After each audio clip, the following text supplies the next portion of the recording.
Hello friends, welcome to all of you on my YouTube channel Sarkari Bharat. दोस्तों, जैसा कि आप सभी को पता है, सीटेट के लिए क्लासेस आपकी स्टार्ट हो चुकी हैं। सीटेट 2023 का नोटिफिकेशन जो कि जुलाई के लिए है वो जारी हो चुका है। तो आप लोग अगर सीटेट के लिए सीडीपी की क्लास नहीं ले रहे हैं तो आप बहुत बड़ा लॉस कर रहे हैं। चाइल्ड डेवलपमेंट एंड पेडागोगी की क्लास आपकी स्टार्ट हो चुकी है, जो कि आपका कितना आता है, 30 नंबर का आपका पेपर के अंदर देखने को मिलता है। 150 आउट ऑफ 30 नंबर की सीडीपी यहीं से देखने को मिलती है। Maths pedagogy, EVS pedagogy, Hindi pedagogy, English pedagogy की क्लासेस भी आपके लिए चालू कर दी गई हैं, जो कि पर डे आपको चैनल पर देखने को मिल रही हैं। तो दोस्तों, सबसे पहले तो आप सभी को ये बता दें कि ये जो मैं करा रहा हूँ ये है प्रीवियस ईयर के क्वेश्चन पेपर्स को सॉल्व। अगर आप इनको करोगे तो आप बेहतर स्कोर कर जाओगे। बाकी इसके लिए जो थ्योरी की क्लास है वो भी आपके लिए स्टार्ट हो चुकी हैं और वो भी आपको मिलना शुरू हो चुकी हैं। तो सीटेट का जितना भी सिलेबस है वो सबका सब यहाँ कराया जाएगा। आपको टेंशन लेने की जरूरत नहीं है। कंप्लीट सिलेबस, और वो भी बिल्कुल फ्री ऑफ कॉस्ट कराया जाएगा, जिसका आपसे 1 रुपया नहीं लिया जाएगा, कोई भी चार्ज किसी प्रकार का नहीं लिया जाएगा। इसकी पीडीएफ भी आपको मिलेगी। अगर आप वीडियो के डिस्क्रिप्शन में जाओगे तो वहाँ लिंक मिल जाएगा टेलीग्राम का, वहाँ से आप पीडीएफ को डाउनलोड कर सकते हैं। तो चलिए, समय ना गवाते हुए स्टार्ट करते हैं आज की इस वीडियो को और देख लेते हैं क्वेश्चंस किस प्रकार के पेपर में पूछे गए थे। ये शायद 8 जनवरी 2023 का पेपर है जिसमें सीडीपी के क्वेश्चन आए थे। क्वेश्चन है सबसे पहला, सहयोगात्मक अधिगम का कार्यान्वयन करते समय अध्यापक को क्या करना चाहिए? While practising cooperative learning a teacher should. Cooperative learning के लिए सहयोगात्मक अधिगम का कार्यान्वयन करते समय अध्यापक को क्या करना चाहिए? तो आपसे ऑप्शंस के अनुसार इसको देख पाएंगे आंसर। देखिए, सहयोगात्मक अधिगम की बात की जाए, कोऑपरेटिव लर्निंग की बात की जाए, तो एक ऐसा लर्निंग प्लेटफॉर्म होना चाहिए, एक ऐसा क्लासरूम होने चाहिए जहां प्रोग्रेसिव एजुकेशन को बढ़ावा दिया जाए, जहां इंक्लूसिव एजुकेशन को बढ़ावा दिया जाए, जहां इंगेजमेंट को बढ़ावा दिया जाए, जहां डिस्कशन को बढ़ावा दिया जाए। ये इन सारी सारी चीजों को, चर्चा को, विवाद को, संवाद को, इन सारी की सारी चीजों पर बात की जाएगी। तो वहां पर बच्चा एक्टिवली पार्टिसिपेट कर पाए, सक्रिय भागीदारी निभा पाए। जीन पियाजे साहब ने कहा भी है कि बच्चा सक्रिय ज्ञान का निर्माता होता है। तो सहयोगात्मक अधिगम में क्या होगा? एक समान योग्यता आधारित समूहों का निर्माण। आप ग्रुप्स के अंतर्गत बच्चों को नहीं बांट सकते, उनकी योग्यताओं के आधार पर, उनकी एबिलिटीज के आधार पर उनका क्लासिफिकेशन नहीं कर सकते। आप क्लासिफिकेशन से करने से बचिएगा हमेशा, लेवलिंग करने से बचिएगा, रैंकिंग करने से बचिएगा। विद्यार्थियों को केवल केवल आ जाए, आपके आंसर को निपटा देगा, सत्यानाश कर देगा। विद्यार्थियों को केवल निर्धारित प्रक्रिया का अनुसरण करने का निर्देश देना चाहिए। आप इमिटेशन की बात नहीं करेंगे, फिर रट्टू तोता बन जाएगा बच्चा, कुछ सीख नहीं पाएगा। चर्चाओं और वाद विवाद का प्रयोग प्रतिबंधित करना चाहिए। चर्चाओं और वाद विवाद का जो प्रयोग है वो प्रतिबंधित नहीं करना चाहिए, जबकि उसको फॉलो करना चाहिए। आप रेस्ट्रिक्ट नहीं कर सकते इन चीजों को। चर्चा कराइए, डिस्कशन कराइए, वाद विवाद कराइए, डिबेट्स कराइए, और इंगेजमेंट तभी बच्चों का बढ़ेगा और वो भी कोऑपरेटिव लर्निंग की ओर बढ़ेंगे। तो विविध शिक्षार्थियों के समूह बनाना, ये विविध बना रहे हो तो चल जाएगा। देखिए, ग्रुप्स बनाने की बात अगर आती है तो समान योग्यता के आधार पर बना रहे हैं तो उनके अंदर डिस्क्रिमिनेशन हो सकता है, यानी कि अलगाव की भावना पैदा हो सकती है। एक दूसरे से एलिमिनेशन की भावना वहां पर उनके अंदर का देखने को मिल सकती है। क्लियर है? तो यहाँ पर विविध शिक्षार्थियों के समूह बनाना, make groups of diverse learners बना रहे हो आप, तो आप अच्छा काम कर रहे हो। डाइवर्स लर्नर्स बनाना जरूरी है, ना कि कन्वर्ज लर्नर्स बनाने की। क्लियर है? चलिए, नेक्स्ट क्वेश्चन। नेक्स्ट क्वेश्चन आपकी स्क्रीन पर आ चुका है, बताइए क्या होगा आंसर। क्वेश्चन है, कक्षा में क्रिकेट पर हो रही चर्चा, क्रिकेट पर जो हो रही चर्चा है में एक अध्यापक लड़कियों की अपेक्षा लड़कों को अधिक अवसर दे रहा है। लड़कियों की अपेक्षा लड़कों को अधिक अवसर दे रहा है, ऐसा करके वह क्या कर रहा है? देखिए, मान लीजिए अगर क्रिकेट पर चर्चा चल रही है आपकी,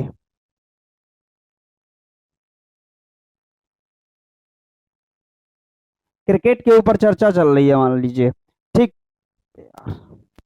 क्रिकेट के ऊपर आपकी क्या चल रही है? चर्चा चल रही है। अगर आपके ऊपर क्रिकेट के ऊपर चर्चा चल रही है तो हम बोल रहे हैं कि टीचर बोल रहा है कि बॉयज ही खेलेंगे, सिर्फ लड़के ही क्या करेंगे, क्रिकेट खेलेंगे, लड़कियां नहीं खेलेंगी। ये तो एक ऐसी बात हो गई कि लड़कियां पोछा लगाएंगी, झाड़ू बर्तन करेंगी, खाना बनाएंगी, यानी कि एक स्टेरियोटाइप बन गया कि लड़कियों को आप डॉक्टर नहीं बना सकते, इंजीनियर नहीं बना सकते। तो ये एक स्टेरियोटाइप होगा, लैंगिक पक्षपात का पार्ट होगा, बायोलॉजिकल वाइज भी होगा, जेंडर वाइज ये भी यहाँ पर देखने को मिलेगा। तो अगर ऐसा अध्यापक कर रहा है तो वो उनको क्या कर रहा है, जो जेंडर स्टेरियोटाइप्स, रूढ़िवादिता हमारी पुरानी परंपराएं चली आई हैं, उनको एक तरीके से बढ़ावा देने का काम कर रहा है, जो कि उनको एलिमिनेट करने की बात करनी चाहिए। रूढ़िबद्ध चुनौतियों को कम कर रहा है, यहाँ पर कम करने की बात तो हो ही नहीं है। अगर लड़कों को ही अवसर दे रहा है, लड़कियों को अवसर नहीं दे रहा है, तो इसका मतलब क्या है, चुनौतियों को एक तरीके से क्या कर रहा है, बढ़ा और रहा है।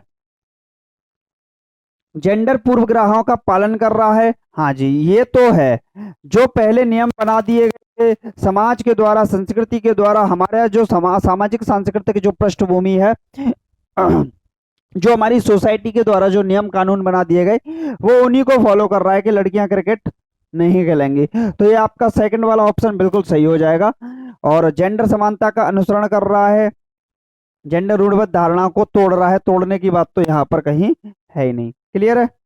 चलिए नेक्स्ट क्वेश्चन देख लेते हैं। नेक्स्ट क्वेश्चन आपकी स्क्रीन पर है, लगाइए क्या होगा। विविध पृष्ठभूमि से आए शिक्षार्थियों वाली कक्षा में अध्यापक को क्या करना चाहिए?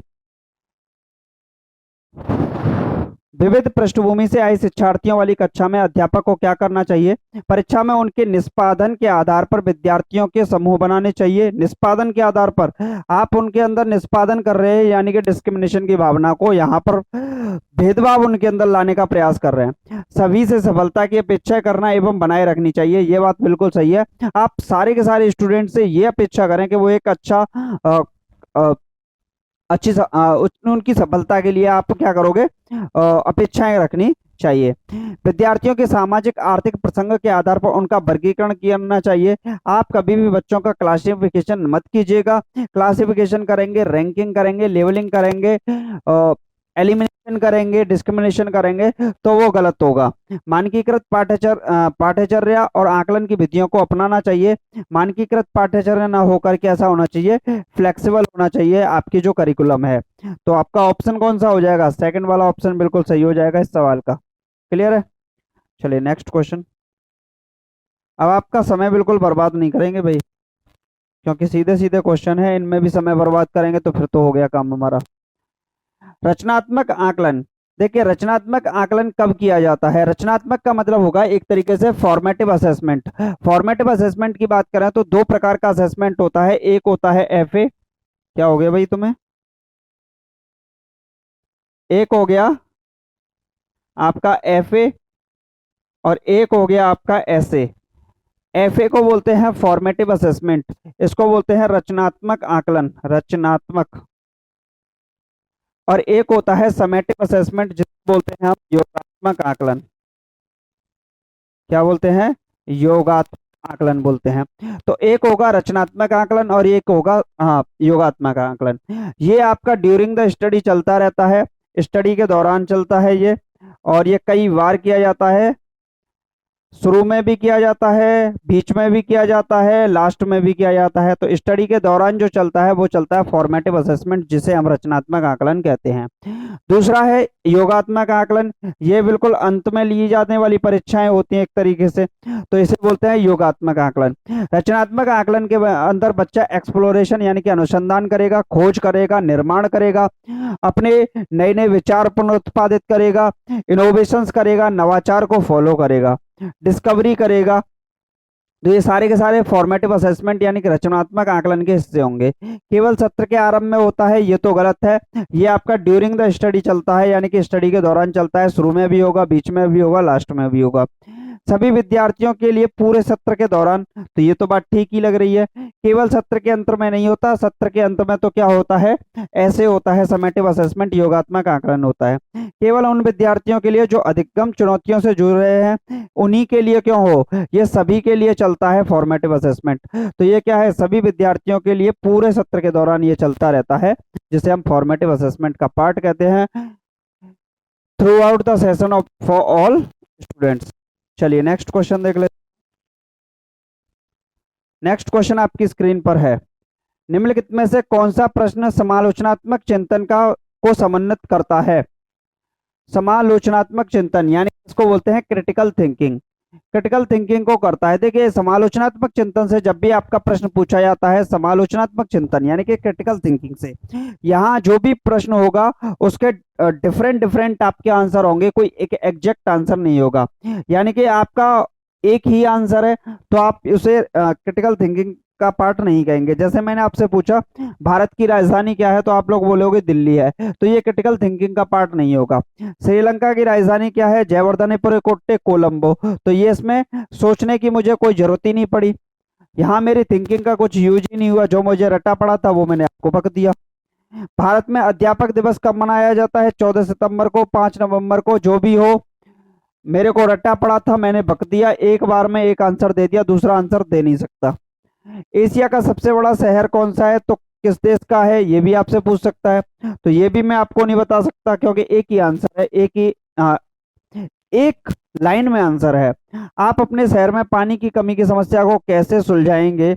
अगर इस प्रश्न को किसी क्लासरूम के अंदर कर दिया जाए तो टीचर का भी आंसर अलग होगा, सारे के सारे बच्चों का आंसर अलग होगा। यहाँ पर आप अपनी थिंकिंग का यूज कर पाएंगे, चिंतन कर पाएंगे और सोच विचार कर अपना आंसर देंगे, तो यहाँ पर आपके आंसर्स बहुत सारे हो जाएंगे, मल्टीपल आंसर हो जाएंगे जो क्रिटिकल थिंकिंग का पार्ट होंगे। चलिए नेक्स्ट क्वेश्चन। नेक्स्ट क्वेश्चन है समावेशन की अवधारणा हेतु किसकी आवश्यकता है? Concept of inclusion requires. तो यहाँ देखेंगे विविधता और व्यक्तिगत विभिन्नताओं के लिए सम्मान, ये बात बिल्कुल सही है। इंक्लूसिव क्लासरूम की बात की जाए, समावेशन की बात की जाए, एक ऐसा क्लासरूम जहाँ पर विभिन्न सांस्कृतिक पृष्ठभूमियों से आए हुए बच्चों का सम्मान किया जाए। उनको अ, अ, मान लीजिए कोई हिंदी से आता है, कोई इंग्लिश से आता है, कोई तमिल से आता है, कोई पंजाबी से आता है, कोई अमीर का बच्चा है, कोई गरीब का बच्चा है, कोई पिछड़े वर्ग का बच्चा है, तो इन सभी बच्चों को क्या है, उनको सम्मान मिलता है अगर ऐसे क्लासरूम में, और उनको एक समान दृष्टि से देखा जाता है, तो वो इंक्लूसिव क्लासरूम का पार्ट होता है। और जब पार्टिसिपेट की बात की जाती है तो सभी के सभी बच्चे एक्टिवली पार्टिसिपेट करते हैं, डिस्कशन भी सारे के सारे बच्चे एक साथ करते हैं, तो ये देखने को मिलती है। लेकिन उनके जो इंडिविजुअल डिफरेंसेस हैं वो यहाँ पर देखने को मिलेंगे, डाइवर्सिटी देखने को मिलेगी, इंडिविजुअल जो डिफरेंसेस हैं वो आप बच्चों के देखने को मिलेंगे, उसे हम अपनी धरोहर मानकर उनका सम्मान करेंगे, जो कि बिल्कुल सही पार्ट होगा। तो समावेशन की अवधारणा हेतु किसकी आवश्यकता है? विविधता और व्यक्तिगत भिन्नताओं के सम्मान के लिए। बाकी मानकीकृत नहीं होना चाहिए, फ्लेक्सिबल होना चाहिए, अध्यापक केंद्रित ना होकर चाइल्ड सेंटर्ड होना चाहिए, नामीकरण यानी कि लेबलिंग नहीं करनी है हमको, कभी भी पृथकीकरण नहीं करना है, अलगाव, डिस्क्रिमिनेशन, रैंकिंग, ये सारे के सारे वर्ड तो आपको सत्यानाश कर देते हैं आंसर का।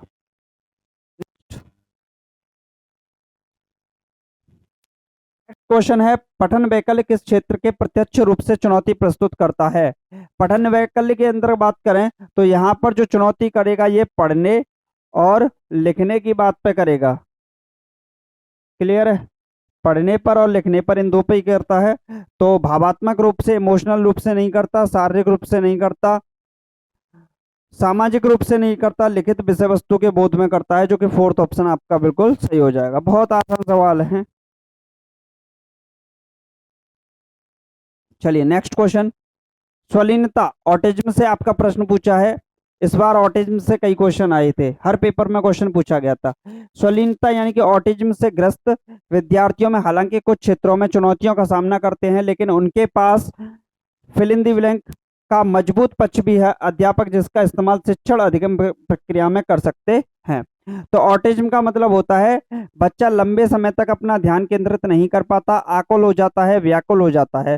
तो अगर ऐसा बच्चा है जो लंबे समय तक अपना ध्यान केंद्रित नहीं कर पाता, तो हम उसके लिए क्या करते हैं, शॉर्ट टर्म में उसके पार्ट को बांट देते हैं, मतलब टाइमिंग को बांट देते हैं। 2 घंटे की क्लास दीक्षित सर का अगर आप में से कोई बच्चा नहीं ले पाता है, तो वो 10-10 मिनट की क्लास लेकर करेगा, ऑर्गेनाइज करके लेगा, संगठन बना बना कर लेगा, तो वो वहां पर क्लास को पूरा कवर कर लेगा और उसका सीटेट तो क्वालिफाई हो ही जाएगा। सूक्ष्म विवरणों पर ध्यान देने यहाँ कोई बात ही नहीं है, सामाजिक संप्रेषण की बात नहीं है, स्वयं को बड़े समूहों के सामने बिना हिचक के व्यक्त करना, ये भी नहीं है, दैनंदिनी में जल्दी जल्दी परिवर्तन के प्रति सफलता पूर्वक सामंजस्य। फिर आंसर कौन सा होगा भाई इसमें? सूक्ष्म विवरणों पर ध्यान देना, यानी कि यहाँ पर क्या है, to pay attention of minute details, minute details पर आप ध्यान दीजिए, छोटे छोटे टर्म्स पर ध्यान दीजिए, तोड़ तोड़ के बात कीजिए। अगर शालीनता की समस्या है, आकुल हो, अगर आप हो जाते हो, व्याकुल हो जाते हो। नेक्स्ट क्वेश्चन आपकी स्क्रीन पर है, लगाइए राइट आंसर क्या होगा। दृष्टिबाधित, अगर कोई बच्चा दृष्टिबाधित है, आज थोड़ा सा क्या है, मेरी आंख में दर्द हो रहा है तो एक्सप्लेनेशन पूरा नहीं कर पा रहा हूँ, जितना भी है आप लोग कोऑपरेट कीजिए मेरे साथ। दृष्टिबाधिता से जूझते विद्यार्थियों के साथ शिक्षण करते समय किस विधि का प्रयोग करने से बचना चाहिए? दृष्टिबाधिता है, देख नहीं सकता, तो आप उसे टच एंड फील वाले मटेरियल प्रोवाइड करवाइए। ऑडियो वीडियो कैसेट्स के थ्रू आप उसको कर सकते हो, ऑडियो कैसेट्स का यूज कर सकते हो ताकि वो सुन सके। बाकी उसका आंख कार्य नहीं करती, यानी कि एक ऑर्गन काम नहीं करता, बाकी के ऑर्गन कार्य करते हैं, उनका इस्तेमाल कीजिए। तो श्यामपट्ट पर लिखित विषय वस्तु को मौखिक रूप से व्याख्या करना, बाकी बिल्कुल अच्छी बात है। अगर आप दृष्टिबाधित है तो उसके लिए व्याख्या कीजिए, लेक्चर मेथड का यूज कर सकते हैं। स्पर्शग्राही मानचित्र देना, टच एंड फील मटेरियल का यूज कर सकता है। सहायक उपकरणों के प्रयोग की अनुमति देना, ये भी ठीक है। और अधिगम के आकलन के लिए लिखित परीक्षण करना, जिसको दिखता नहीं है तो उसके लिए आप लिखित परीक्षण आप कैसे करा रहे हो भाई, मेरी समझ से परे है, तो ये आंसर ही हो जाएगा आपका। चलिए नेक्स्ट क्वेश्चन है, निम्नलिखित में से कौन सी विशेषता प्रतिभाशाली गिफ्टेड विद्यार्थी की नहीं है? ये पूछा, नहीं है, नॉट है। तो औसत से अधिक बुद्धि स्तर, ये तो होता है। उच्च स्तरीय समस्या समाधान कौशल, हायर ऑर्डर जो प्रॉब्लम सॉल्विंग होती है उनको सॉल्व कर लेता है। कौशलों पर निपुणता प्राप्त करने के लिए उच्च स्तरीय संप्रेषण, ये भी बिल्कुल सही है। जानकारी को ग्रहण करने में धीमापन, गिफ्टेड स्टूडेंट है तो जानकारी को ग्रहण करने में धीमापन क्यों होगा? ठीक, क्योंकि गिफ्टेड का तो आईक्यू लेवल भी कितना होता है, 140 प्लस के करीब होता है, तो ये भी आपको देखने को मिलता है। क्लियर? तो आज की वीडियो में सिर्फ इतना ही। आज मैं थोड़ा सा थका हुआ भी हूँ और मैंने फास्टली भी कराने की कोशिश की है इनको। बाकी आप लोग समझदार हैं, होशियार हैं और क्लासेस को लेते रहिएगा, बेनिफिट उठाते रहिएगा। सीडीपी का तो बेड़ा पार हो ही जाएगा, क्योंकि लगभग ये 13 में 14वीं क्लास होगी, तो फिर सीडीपी अगर किसी ने इतनी कर ली तो फिर उसका बेड़ा पार हो जाएगा। बाकी आप लोग समझदार हैं। चलिए मिलते हैं नेक्स्ट वीडियो में। Thank you for watching this video.